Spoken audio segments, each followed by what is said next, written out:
This channel does not promote any violent, harmful, or illegal activities. All content provided by this channel is meant for an educational purpose only.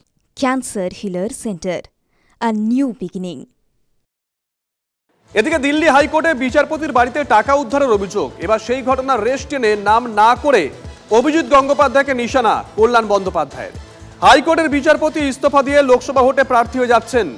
আক্রমণে শ্রীরামপুরের তৃণমূল সাংসদ সুকান্ত মজুমদারের পাল্টা জবাব, তৃণমূলের দয়ায় অভিজিৎ গঙ্গোপাধ্যায় রাজনীতিতে আসেননি, বিচার ব্যবস্থা কি করুণ দশা এতেই প্রমাণিত মন্তব্য অভিষেক বন্দ্যোপাধ্যায়ের। Judicial confidence is being eroded. এটা হয় না, judicial confidence is being eroded, এটা হয় না। কারণ আমরাও কিছুদিন আগে দেখেছি হাইকোর্ট জজ রিজাইন করে পলিটিক্সে জয়েন করে ক্যান্ডিডেট হচ্ছে, সিজিআই রিটায়ারমেন্ট করে মেম্বার অফ পার্লামেন্ট হচ্ছে, সিজিআই রিটায়ারমেন্ট করে গভর্নর হচ্ছে। আমাদেরও তো মনের মধ্যে সন্দেহ লাগে, কোন জজ কোন কালার, হোয়াইট, ব্লু, স্যাফরন, এটাও তো হতে পারে। কেন এই সন্দেহগুলো আমাদের মধ্যে থাকবে? Why the judiciary is not working in that way? Supreme court committee করে দিয়েছে, এখানে তো সরকারের কোনো বিষয় নেই।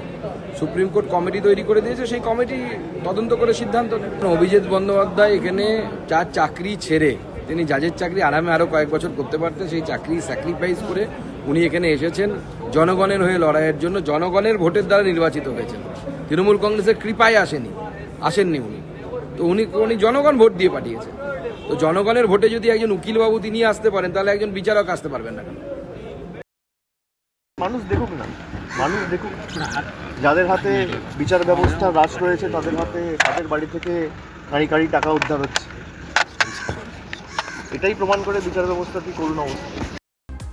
দক্ষিণ 24 পরগনা জীবনতলা থানার মাঠের দিকে এলাকায় পুকুর থেকে বোমা উদ্ধার। পুকুরে জল তোলার সময় বোমাগুলো দেখতে পান স্থানীয় বাসিন্দারা। খবর পেয়ে এলাকায় পৌঁছে 17টি বোমা উদ্ধার করে জীবনতলা থানার পুলিশ। বেশ কিছুদিন আগে বোমাগুলো পুকুরে ফেলা হয়েছিল অনুমান পুলিশের। কে বা কারা এই ঘটনায় যুক্ত খতিয়ে দেখছে পুলিশ। পাঁশকুড়ার মেছো গ্রামের কাছে অভিযান চালিয়ে গ্রেপ্তার ডাকাত দল। গোপন সূত্রে খবর পেয়ে 5 ডাকাতকে গ্রেপ্তার করল পাঁশকুড়া থানার পুলিশ। এলাকায় ডাকাতির পরিকল্পনা ছিল তাদের। খবর সূত্রের ধৃত 5 জনের মধ্যে 2 জনের বাড়ি ঝাড়খণ্ডে, বাকি 2 জন পুরুলিয়া এবং 1 জন উত্তর 24 পরগনা জগদ্দলের বাসিন্দা। ধৃতদের কাছে উদ্ধার একটি পাইপ গান, 2 রাউন্ড কার্তুজ, গোজালি, লোহার রড, বেসবল ব্যাট এবং একটি গাড়ি। এবার চা বাগানে লেপার্ড শাবক। আলিপুরদুয়ারে ভাটপাড়া চা বাগানে 3টি চিতাবাঘের শাবক উদ্ধার। কাজ করার সময় চিতাবাঘের বাচ্চাগুলোকে দেখতে পান চা শ্রমিকরা। খবর পেয়ে সেখানে পৌঁছন বন দপ্তরের 23 নম্বর সেকশনের কর্মীরা। শাবক 3টির কাছাকাছি বড় চিতাবাঘের থাকার সম্ভাবনা। এলাকায় সতর্কতা জারি বন দপ্তরের তরফে। চলছে নজরদারিও। খাঁচা পাতার দাবি চা শ্রমিকদের। নতুন হিন্দি আইটেম ডান্সের ভিডিও প্রকাশ। ফিরনি মালাই নামের নতুন আইটেম ডান্সের ভিডিও বানিয়েছেন শিলাদিত্য চৌধুরী এবং সোহম মজুমদার। ভিডিও প্রকাশের অনুষ্ঠানে ছিলেন অভিনেতা চিরঞ্জিত চক্রবর্তী। নতুন ডান্স নম্বরে দেখা যাবে অভিনেতা ইয়াশ ও ইন্দ্রাক্ষী। দক্ষিণী গানের ধাঁচে এই মিউজিক্যাল ভিডিও ঝড় তুলেছে নেটপাড়ায়।